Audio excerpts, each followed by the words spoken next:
الله أكبر أشهد أن لا إله إلا الله. Alhamdulillahi Rabbil Alamin wassalatu wassalam ala Sayyidina Muhammadan sallallahu alayhi wa sallam. Oui, c'est bien votre Moualim Abdallah Ouattara. Aujourd'hui, on doit parler précisément sur l'unicité de Dieu. Babu Tawhid. Wa qala ta'ala wa ma khalaqtul jinni wal insi illa liya'budun. Wa laqad ba'athna fi kulli ummati rasulan an na'budu Allaha wajtanibul taghut. As-suratul Nahl, 36e verset. Wahabudul illahi wa la tushriku bihi shay'an. Dieu dit, nous avons créé le djinn et les humains pour qu'ils m'adorent. Et nous avons envoyé dans chaque communauté un prophète pour dire aux gens, adorez Allah et n'approchez pas de la magie et aux fausses adorations, et adorer Allah et ne lui donne aucun associé. Dieu parle dans le livre du Coran, en Nahl, suratul 36, que j'ai créé le djinn et les humains pour qu'ils m'adorent. Il a créé, il y a un but de création, il y a un avantage que Dieu veut à nous. Et nous avons dans chaque communauté, Dieu a envoyé dans chaque communauté un prophète pour dire aux gens, adorez Allah et n'approchez pas à la turpitude ou à la magie et aux fausses adorations, et adorez Allah et ne lui donne aucun associé. Dans un hadith, c'est rapporté An Muhanzib al-Imjabal radiyallahu anhu qala kuntu radifu nabiyyin Allah immarin faqala li ya Muhanzib atadri ma haqqullahi li Allah li ibadi wa ma haqqul ibadi Allah sallallahu alayhi wa sallam. Kul, Dieu promet aux croyants, ceux qui ont crié, et Kul Allahu wa Rasulullahi alam qala haqqullahi li Allah li ibadi an li yahbuduhu wa la yushriku bihi shay'an wa haqqul ibadi allahi li Allah yunzibu man la yushriku bihi shay'an. Muhanzib, fils de Jabar radiyallahu anhu, a dit, j'ai été sous le cheval des prophètes. Le prophète, il était au-dessus du cheval, et Muhanzib marchait sur les pieds. Et le prophète était au cheval, et le prophète a dit, tu connais les droits de Dieu envers ses esclaves. Et le prophète Muhammad sallallahu alayhi wa sallam a dit à Muhanzib, est-ce que toi, Muhanzib, tu connais les droits de Dieu à travers ses serviteurs? Et tu connais les droits de Dieu envers ses esclaves et les droits des esclaves en leur Dieu, les droits d'Allah envers ses esclaves et les droits des esclaves à travers Allah. Qu'est-ce que ça veut dire? Nous avons un droit à se soumettre et à adorer l'unique Dieu qui nous a créés.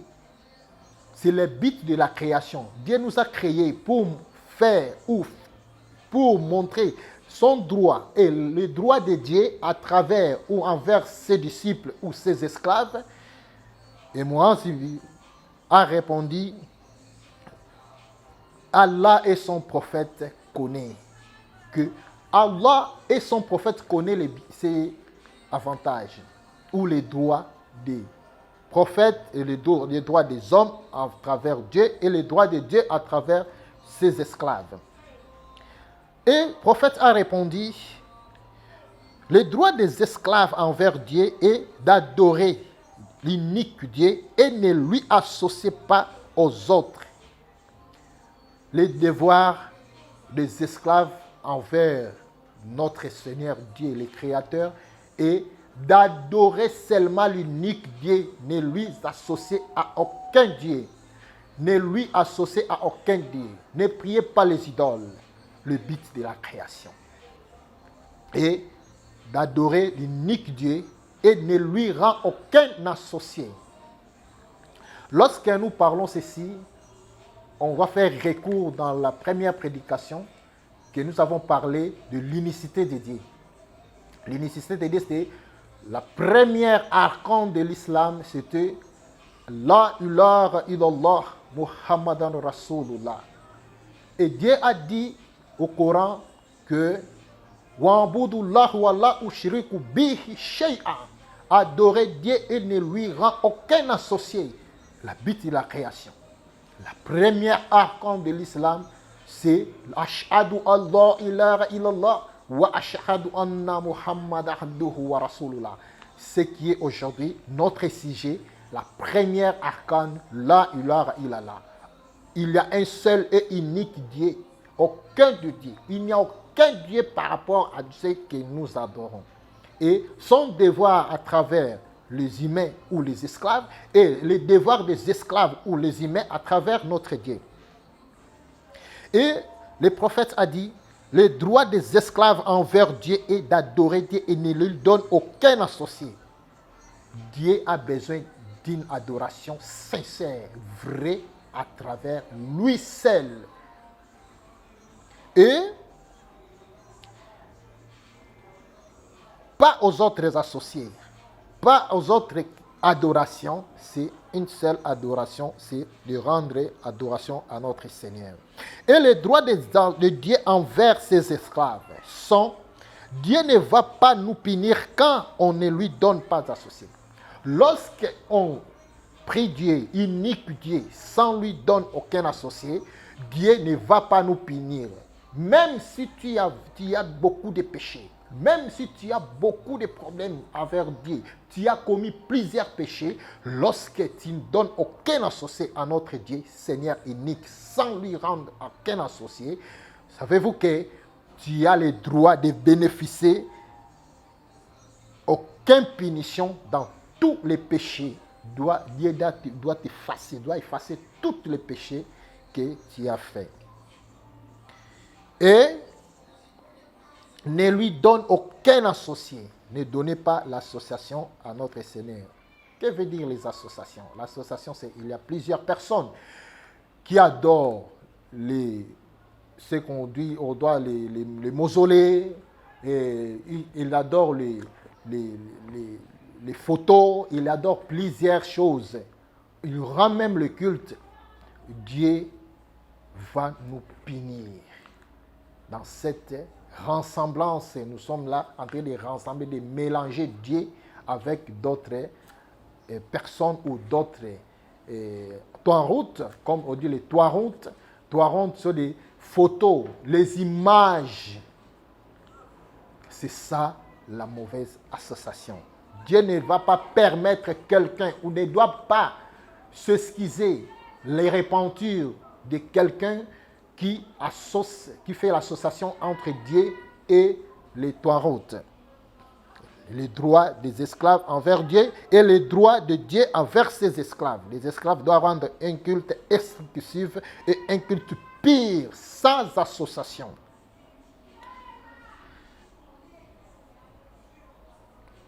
Merci. On doit entrer dans les prophéties. قال الله تعالى الذين آمنوا ولم يلبسوا إيمانهم بالظلم عند الله ولهم مغفرة وأجرا عظيما. Dieu le Très-Haut a dit, c'est des bonnes personnes, ou c'est des bonnes personnes. Il y a des bonnes personnes, ceux qui en acceptent Dieu et en n'est pas couverte leur foi en mensonge. Celles-là qu'on appelle des bonnes personnes, ils ne couvrent pas leur foi en mensonge ou en sombre. Dans la sombrité, tu dois couvrir votre foi où tu fais des bonnes choses, mais en dessous de ces bonnes choses-là, tu couvres tes bonnes choses dans le mensonge ou dans le noir. Dieu promet aux croyants, ceux qui crient à lui seul et on ne lui pas donné d'associer, le pardon de tous leurs péchés et une récompense grande. Une sincérité. Ce qu'on appelle la volonté de Dieu doit apparaître dans tout ce que toi tu dois faire, tout ce que tu dois manifester, parce que tu ne donnes aucun associé à notre Seigneur. Dieu promet aux croyants, ceux qui ont crié à lui seul et on ne lui pas donné d'associé, le pardon de tous leurs péchés et une récompense grande. أن رسول الله صلى الله عليه وسلم قال الله يا ربي علمني شيئا. Dieu dit أن رسول الله صلى الله عليه وسلم قال موسى يا ربي علمني شيئا أذكرك وأنقضيه. قال قل يا موسى لا إله إلا الله. قال يا ربي قل لي عبادك يقولون هذا.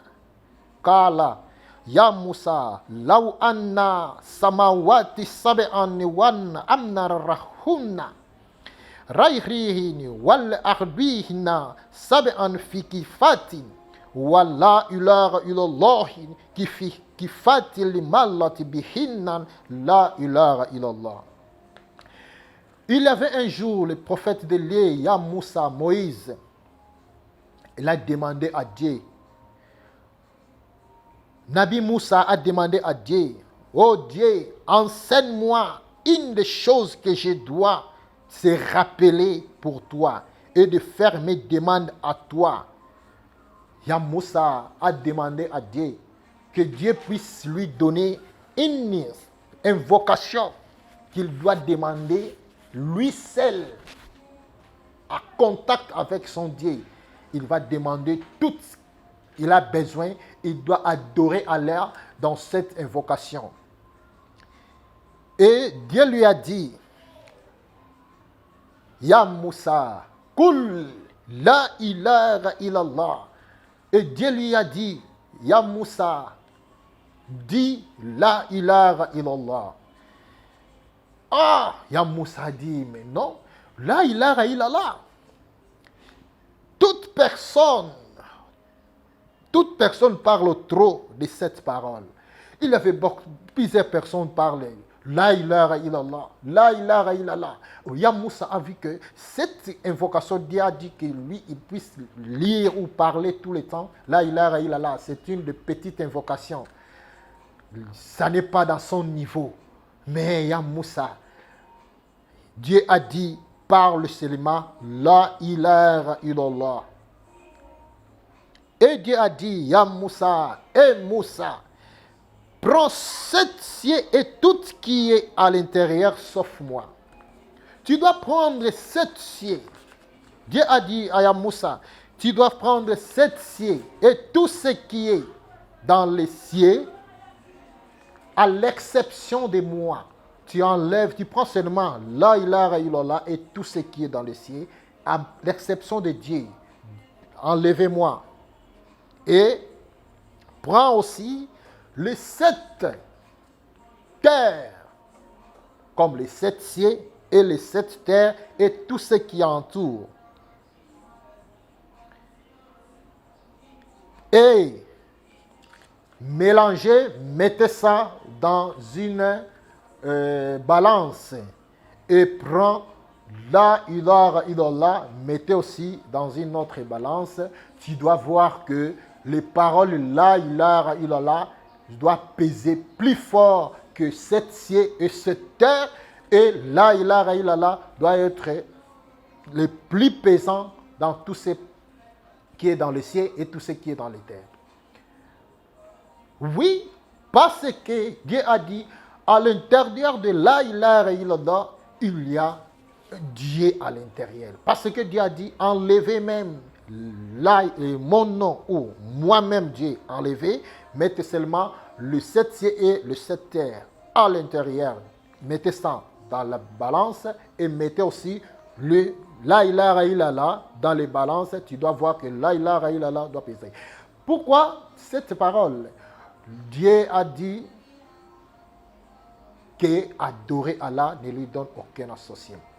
À l'intérieur de la ilaha illallah, tu dois être la valeur, le pesement de cette parole, la ilaha illallah, doit peser très lourd dans les balances parce que à l'intérieur de cette parole, il y a Dieu à l'intérieur. Dieu est là, Dieu pèse. Et ces mots-là, la ilaha illallah, c'est une parole que Dieu exerce à l'intérieur de cette parole. Et pour cela, dans l'intérieur de cette parole, prends à témoin, prends ça. Lorsque tu viens d'arriver au terme de perdre ce monde, de quitter ce monde, tu dois parler la ilaha illallah. À celui qui parle la ilaha illallah, qui prononce les mots la ilaha illallah, dans le temps de calvaire, dans les mauvais temps, la ilaha illallah doit être sauvé dans le feu de l'enfer, y compris dans les problèmes de ce monde. Parce que à l'intérieur de la ilaha illallah, il y a Dieu à l'intérieur. Dieu qui fait le poids de cette parole. Et ainsi, Dieu a dit à Moussa, la ilaha illallah. Et à partir de cela, Moussa a commencé à utiliser ce la ilaha illallah. À partir de l'eau, lorsqu'il a traversé avec les enfants d'Israël, Dieu a dit, dis seulement la ilaha illallah et posez ton canne, ton bâton dans l'eau. Et l'eau s'est divisée, les enfants d'Israël ont passé. Et les valeurs de cette la ilaha illallah. Ainsi, je vais donner un peu de conseils aux musulmans et à tous ceux qui sont croyants que Dieu est unique, ne lui associé à aucun Dieu. Ne lui ressemble à aucun. Et l'unique Dieu sans lui donner l'association. Allazina amanu wa lam yalbisu imanahum bizulumi. Gloire, Dieu a dit, ceux qui ont les bons croyants et qu'ils ne couvrent pas leur foi dans les sombres, c'est là. Ahadallahu lahum maghfiratun wa ajran azima. C'est là, ils doivent être avec une bonne récompense. Dieu va récompenser plusieurs. Il doit pardonner tes péchés. Tous les péchés doivent être pardonnés. Et ainsi, les paroles la ilaha illallah comme les premières arcanes de la foi, la première arcane de l'islam, comme on a parlé la fois passée, que la ilaha illallah, ashhadu, témoignage à un seul Dieu. Et le prophète Muhammad sallallahu alayhi wa sallam est l'unique prophète. Les valeurs de la ilaha illallah. C'est la première arcane, la première arcane que le musulman doit témoigner avant de faire toutes choses. Et ceux qui doivent prononcer, ceux qui doivent protéger ces paroles, ceux qui doivent utiliser ces paroles, en pensant qu'il y a un seul Dieu et l'unique Dieu sans lui donner aucun associé, ceux-là doivent avoir le pardon d'Allah et doivent être bénéficiaires de beaucoup de choses à travers Allah. Et ils ne doivent pas couvrir leur iman ou leur foi en utilisant la sombrité. Et c'est là les paroles la ilaha illallah. C'est la première parole dans l'arcane de notre 5 piliers de l'islam. Les chers amis les musulmans, observez bien, étudiez bien, lire bien le Coran. Et tu dois voir dans le Coran, il y a plusieurs versets qui parlent de la ilaha illallah. Et Dieu a montré même à Moïse que Moïse parle la ilaha illallah. Tout ce que tu dois faire. Tous les miracles de Moïse étaient la ilaha illallah. Tout son miracle qu'il a fait. à traversant l'eau, en multipliant des choses en Égypte. Tout c'était la ilaha illallah. Parce qu'à l'intérieur de la ilaha illallah, il y en a le seul Dieu. Dieu est à l'intérieur. Parce que Dieu a dit à Moïse, mélangez sept cieux et tout ce qui l'entoure, et mélangez les sept terres et tout ce qui l'entoure, c'est nous.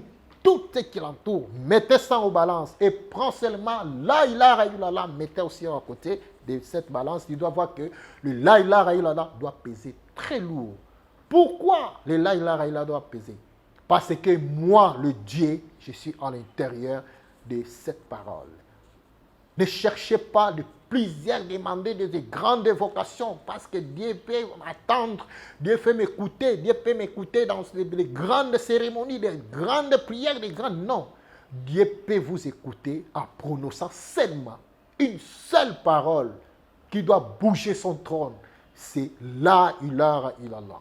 Et la ilaha illallah est plus lourd parmi les mondes, parmi le ciel. Et merci, c'était là votre très cher Abdallah Ouattara depuis Angola. Je suis là, votre humble serviteur. Je sais qu'il y a plusieurs jours, le jour qui doit venir, on doit parler de la deuxième arcane, c'est la prière. Parmi ces arcanes, il y a des grandes choses, des merveilles.